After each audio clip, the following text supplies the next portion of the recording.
आइए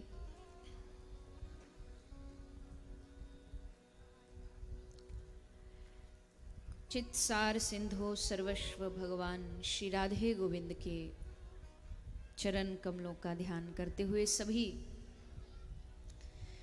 श्रीमद् भागवत गंगा में प्रवेश करें। पधारे हुए सभी हरि भक्तों वैष्णव जनों के चरणों में व्यासपीठ की ओर से आप सभी को मेरा प्रणाम।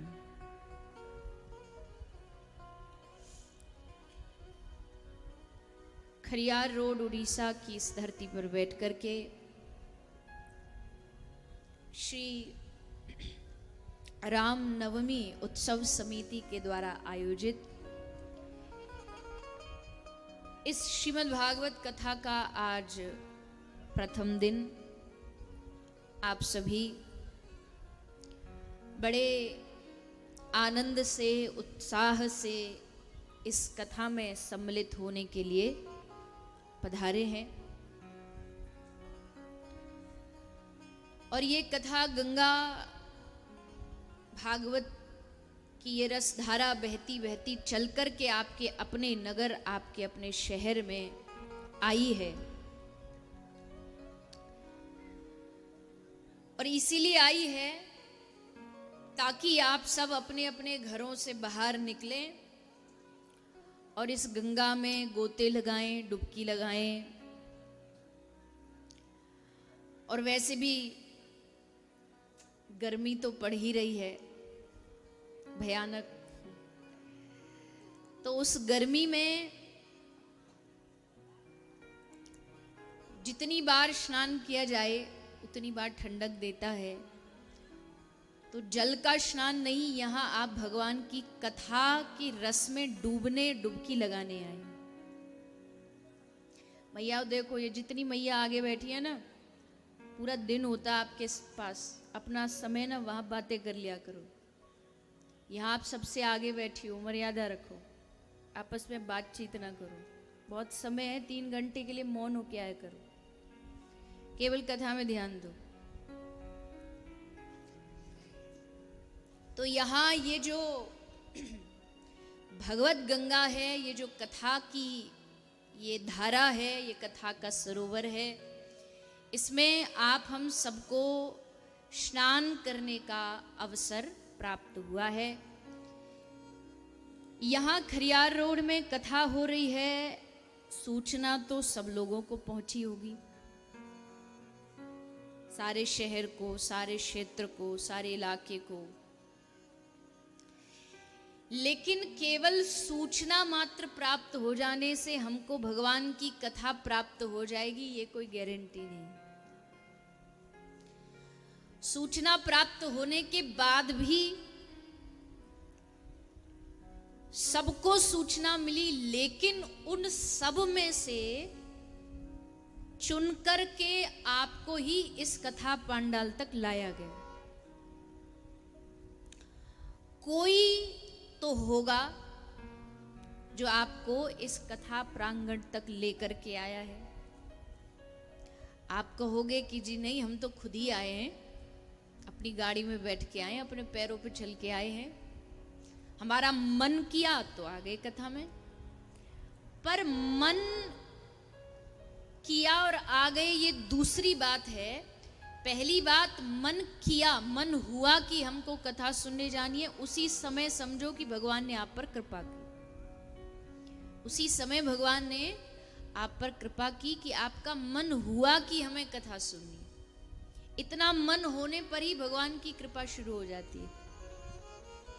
और फिर इतना होने के बाद अगर यहाँ तक पहुँच जाए तो और कृपा, और फिर यहाँ आकर के भी मन लग जाए कथा में तो फिर तो अति आनंद है, फिर तो ठाकुर जी की अति कृपा है। देखो, ये जो कथाएं होती है ना, आजकल तो खूब सारी कथाएं होती हैं, कितनी सारी कथाएं, कितने सारे वक्ता प्रवक्ता, कितने सारे श्रोता। और देखो, किसी का भी समय, किसी का पंडाल खाली नहीं, सबके अपने अपने श्रवण करने वाले हैं। क्योंकि कथा किसी व्यक्ति की नहीं है, कथा भगवान की है। और भगवान की जहां कथा होती है वहां भगवान के प्रेमी अपने आप खिंचे चले आते, दौड़े चले आते। तो इतनी कथाएं हो रही हैं, तो जब चीजें बहुत मात्रा में हमें प्राप्त हो जाती है ना, तो हमें लगता है अरे ये तो कोई बड़ी बात थोड़ी है, तो कहीं भी किसी से भी सुन लो। लेकिन इतनी मात्रा में कथा होने का मतलब ये नहीं कि कथा बड़ी आसानी से किसी को भी मिल जाती है। नहीं नहीं नहीं, ये भगवान की कृपा से 3 चीजें जब मिलती है ना तब कथा होती है। 3 चीजों का जब मिलन होता है तब कथा होती है। जानते हो कौन सी? सुनो, पहली चीज होती है इच्छा, संकल्प। पहले जब कथा करानी है तो उसकी सबसे पहली फाउंडेशन क्या है? सबसे पहली जो नींव है वो क्या है? कथा करानी है, ये संकल्प आना बड़ी बात है। पहली बात, सबसे पहले जो स्टेप है कथा का वो क्या है? संकल्प। और संकल्प में बड़ी शक्ति होती है। अगर आप संकल्पित हो जाएं कि हमें ये करना है, हमें ये कराना है, तो पूरा अस्तित्व आपके उस संकल्प को पूर्ण करने के प्रयास में जुड़ जाता है। अस्तित्व की बाध्यता हो जाती है कि अब इसका संकल्प पूरा। अगर संकल्प शुभ होगा तो, संकल्प भी तो 2 तरह के होते हैं ना, एक शुभ एक अशुभ संकल्प। एक चोर भी तो जब रात को निकलता तो संकल्प करके ही निकलता कि आज बढ़िया माल चोरी करूंगा और पकड़ा नहीं जाऊंगा, पर ये संकल्प शुद्ध नहीं है या अशुभ संकल्प है, इसलिए उसका पूरे होने में 50-50 चांस है। लेकिन अगर संकल्प शुद्ध हो, पूर्ण शुद्धता से अगर कोई संकल्प लिया जाता है तो प्रकृति और अस्तित्व उसको पूरा करने में जुड़ जाता है। तो भगवान की कथा कराने के लिए पहली चीज क्या होनी चाहिए?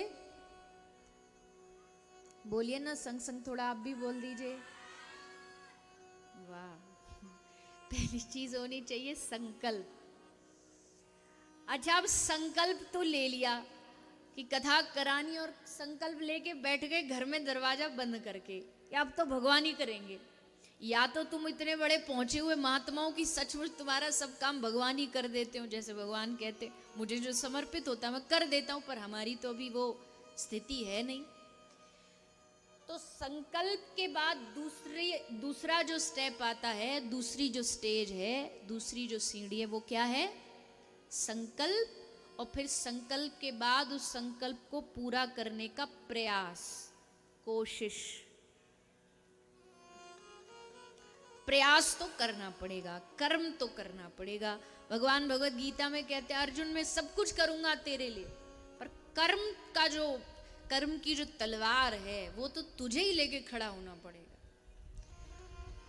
तो प्रयास करना पड़ता। प्रयास के लिए फिर योजना, पंडाल लगेगा, टेंट लगेगा, यहाँ लोगों के लिए बुलाएंगे, क्षेत्र में प्रचार करेंगे, ऐसा खाने की व्यवस्था होगी, ऐसी जल की, ये सब क्या? ये प्रयास।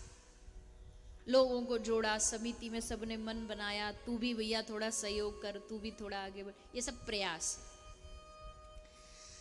अच्छा, अब संकल्प भी हो गया, प्रयास भी हो गया, लेकिन सबसे जो महत्वपूर्ण, सबसे जो इंपॉर्टेंट स्टेप है वो तीसरा है। वो नहीं होगा तो दोनों प्रयास होते हुए भी 0, कुछ रिजल्ट नहीं आएगा। तीसरा सबसे महत्वपूर्ण है। यूं बहुत लोग हैं कथा का संकल्प कराते कराते उनको सालों बीत जाते हैं और बेचारे कोशिश भी कर रहे हैं, ऐसा नहीं कोशिश नहीं कर रहे, पर कुछ ना कुछ गड़ जाता है। जब वो कोशिश करते हैं, जब उनका कुछ होता है तो घर में किसी को कोई परेशानी हो जाती है। कुछ संकल्प करते हैं तो कोरोना आ जाता है, कोविड आ जाता है। ऐसी हमारी कई ऐसे उदाहरण हैं।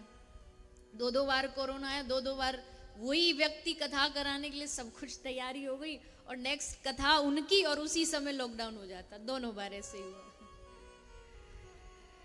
तो ये हो गया संकल्प, दूसरा हो गया प्रयास, पर तीसरी जो सबसे बड़ी चीज है वो है भगवान का अनुग्रह, भगवान की कृपा। जब तक ये कृपा नहीं होगी तब तक तुम कितना भी करते रहो सफलता प्राप्त नहीं होगी।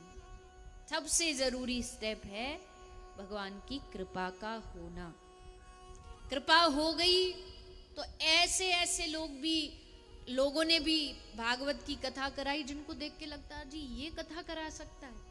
बेचारे के पास धन की उतनी ज्यादा व्यवस्था नहीं, लोगों की इतनी व्यवस्था नहीं, फिर भी कथा, तब समझ में आता हाँ भगवान की कृपा से ही व्यक्ति कथा करा सकता है। तो कौन कौन सी चीज हैं? 3। पहली संकल्प, दूसरी प्रयास, तीसरा कृपा। आप तो एकदम ऐसे बोलो जैसे मास्टर जी क्लास में सुनाते ना पहाड़ा।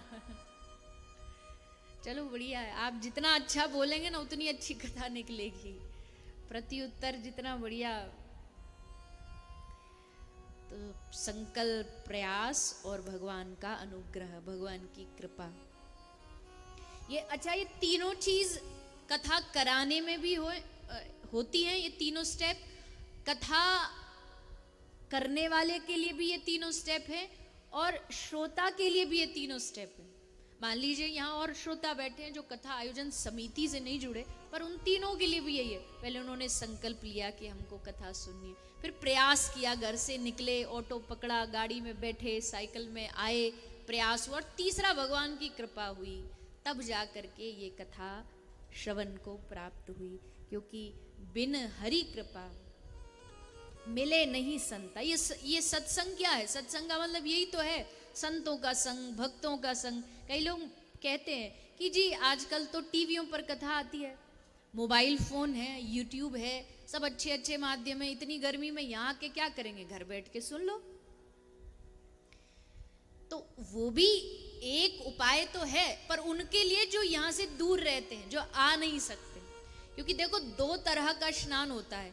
एक तो होता है गंगा जी गए, एक बोतल गंगा जल भर लाए, घर आकर के उसको थोड़ा थोड़ा महीना भर छिड़कते रहे, है तो वो भी गंगा स्नानी, पुण्य तो मिल जाएगा उससे। पर आनंद कब मिलेगा? जब गंगा जी के घाट पे जाओ, नाक बंद करो, उसमें डुबकी लगाओ, ये चिंटू के नाम की, ये चिंटू के पापा के नाम की, ये मौसी की, ये काकी की, तब आनंद आएगा। जब तक उसमें 20-50 डुबकियां लगा के बढ़िया तैर के नहाना लो ठंडे ठंडे पानी में, तब तक आनंद नहीं आए। घर में वो डालने से पुण्य मिल जाएगा, जो गंगा जी स्नान का फल है वो भी मिल जाएगा। तो घर में बैठ के जो टीवी पर सुन लेते, फोन पर सुन लेते, वो उस गंगा जल छिड़कने जैसा है। सुनने में समझ में तो अच्छा आ जाएगा, पर यहाँ आकर के जब तक डुबकी नहीं लगाओगे, यहाँ डूब के बैठ करके जब तक कथा नहीं सुनो, तब तक आनंद नहीं आएगा। इसलिए कृपा से ही भगवान की कथा प्राप्त होती है। गोस्वामी तुलसीदास जी रामचरितमानस में वर्णन करते हैं, बिन सत्संग विवेक